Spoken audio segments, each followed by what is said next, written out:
L'économie britannique est confrontée à une crise due à de violentes tempêtes qui provoquent un tourbillon social et économique. Les services du gouvernement sombrent et l'administration peine à apporter le soutien nécessaire. Le tremblement de terre économique a fait s'écrouler les murs de la prospérité, enfermant la nation dans la détresse. Les problèmes plus profonds sont bien plus inquiétants et mettent en lumière les problèmes de longue date du pays. Explorer les ténèbres de la Grande-Bretagne, c'est découvrir un avenir sombre, marqué par l'incertitude et l'angoisse pour les citoyens. En examinant comment la nation autrefois puissante a trébuché jusqu'à présent, êtes-vous prêt à affronter le côté sombre de la Grande-Bretagne? Le Royaume-Uni traverse une période difficile, non seulement depuis cette année, mais aussi depuis une dizaine d'années. Si l'on prend un peu de recul et que l'on regarde la situation dans son ensemble, on s'aperçoit que le chemin a été semé d'embûches. Depuis 2008, le Royaume-Uni connaît une croissance économique atone et une baisse du niveau de vie. L'écart entre la hausse des prix et la stagnation des salaires a entraîné une baisse du revenu moyen, laissant les gens dans une situation pire qu'il y a 10 ans. Et si l'on examine les statistiques de plus près, la situation est encore plus préoccupante. La pauvreté des enfants a augmenté. Les taux de criminalité violente se sont accrus et près de 9% des ménages britanniques craignent de ne pas avoir assez à manger. Ces chiffres sont déconcertants si l'on considère que le Royaume-Uni est l'un des pays les plus riches du monde. Malheureusement, la situation semble s'aggraver, surtout à l'approche de 2020. L'économie se dirige vers une récession, les salaires stagnent et l'inflation monte en flèche. C'est la tempête parfaite pour les problèmes économiques. Mais comment le Royaume-Uni s'est-il retrouvé dans cette situation? Il y a 3 raisons principales, qui découlent toutes de décisions prises dans le passé. Examinons-les plus en détail. Tout d'abord, il faut remonter aux années 1970, une période similaire à celle que connaît actuellement le Royaume-Uni. À l'époque, le pays est confronté à une transformation radicale de son économie. Des vagues de grèves et de protestations lui ont valu le surnom d'homme malade de l'Europe. La situation économique était si grave que le Royaume-Uni a dû demander un renflouement au Fonds monétaire international, FMI, pour éviter un effondrement complet. Cette période tumultueuse a jeté les bases de certains des défis auxquels le pays est confronté aujourd'hui. Passons maintenant à la deuxième raison. Dans les années 1980, sous la direction du Premier ministre Margaret Thatcher, le Royaume-Uni a entamé un processus de libéralisation économique axé sur la déréglementation, la privatisation et la réduction du pouvoir des syndicats. Alors que ces mesures étaient destinées à stimuler l'économie, elles ont également entraîné une augmentation des inégalités de revenus et des disparités régionales.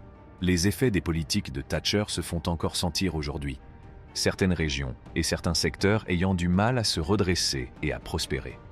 Enfin, la troisième, malgré les critiques, ces réformes ont permis une croissance économique fulgurante pendant 2 décennies, alimentée par des secteurs tels que la finance, la banque et le développement immobilier. L'économie britannique a dépassé celle de ses homologues du G7, des secteurs comme la finance, la banque et le développement immobilier bénéficiant des réformes de Thatcher. Ses détracteurs l'ont accusé d'avoir démantelé l'industrie lourde britannique et d'avoir trop misé sur les secteurs de la finance et de l'immobilier. Malgré les critiques, la magie de Thatcher continue d'opérer et, à moins d'une crise du secteur financier, la croissance fulgurante ne s'arrêtera pas. C'est ainsi que, dans le fracas des opinions et le parfum persistant de la controverse, les captivants exploits économiques de Thatcher se sont inscrits dans les annales de l'histoire britannique. Qu'on l'aime ou qu'on la déteste, il est indéniable que cette dirigeante intrépide et visionnaire a insufflé une nouvelle vie à un royaume autrefois en sommeil, laissant son empreinte sur le pays et ses habitants pour les années à venir. En 2008, le Royaume-Uni a été frappé par la crise financière mondiale. Comme un jeu de dominos, tous les secteurs cruciaux se sont effondrés, causant de graves dommages à l'ensemble de l'économie. Ne vous méprenez pas, le Royaume-Uni n'a pas été le seul à souffrir. Mais voici le hic. Alors que d'autres pays ont réussi à rebondir, le Royaume-Uni est resté bloqué dans une ornière de productivité. De quoi s'agit-il donc, cette histoire de productivité? Il s'agit essentiellement de la quantité de magie économique que les gens peuvent créer en une petite heure de travail. Et c'est là que le bât blesse.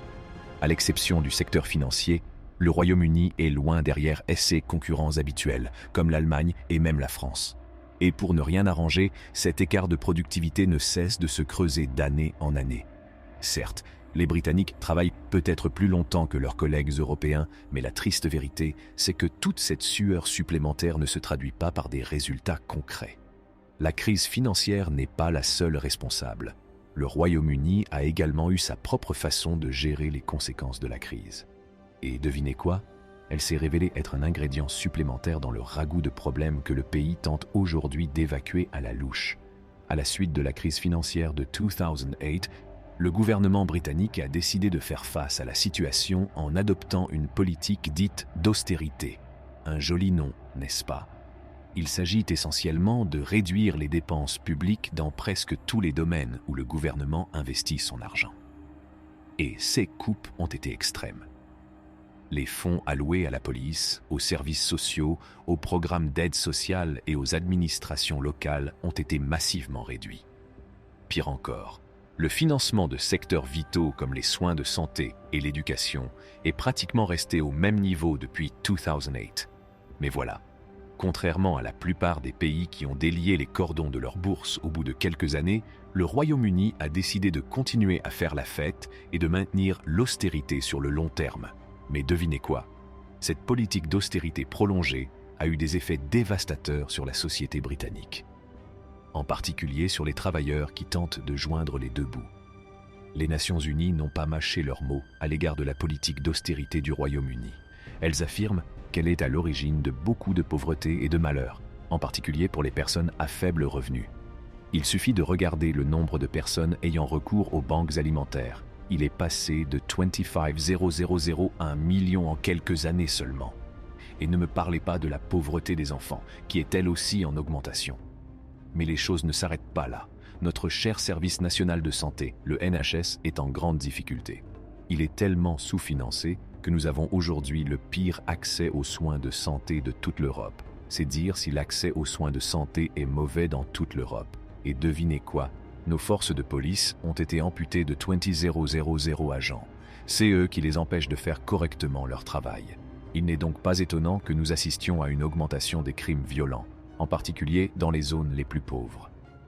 La Grande-Bretagne a décidé de quitter l'Union européenne, pensant que cela stimulerait notre économie. Nous nous sommes trompés. Le Brexit n'a fait qu'amplifier nos problèmes économiques et en créer de nouveaux. La Grande-Bretagne ne faisant plus partie du marché européen, il est devenu beaucoup plus difficile pour les entreprises britanniques de vendre leurs produits à l'UE. La paperasserie et l'augmentation des coûts tuent nos exportations. Et les entreprises ne sont pas les seules à souffrir. Nous sommes également confrontés à une crise du travail, car de nombreuses industries dépendent des travailleurs étrangers de l'UE. Depuis le Brexit, nombre d'entre eux sont partis, si bien que 3 entreprises britanniques sur 4 peinent à trouver suffisamment de travailleurs. Cette situation met un sérieux coup de frein à notre économie. Le prévisionniste économique officiel estime que le Brexit nous coûtera la bagatelle de four perçant de notre PIB, soit 100 milliards de livres. Alors, mes amis, même si nous aimons le Royaume-Uni, nous ne pouvons pas ignorer qu'il traverse une période très difficile. La combinaison du sous-financement, du Brexit et de l'effondrement économique en cours a jeté une ombre sur notre avenir. La Grande-Bretagne ne semble plus si formidable que cela. C'est tout pour la vidéo d'aujourd'hui. N'oubliez pas de donner à cette vidéo un pouce en l'air et de vous abonner à notre chaîne. Merci d'avoir regardé cette vidéo.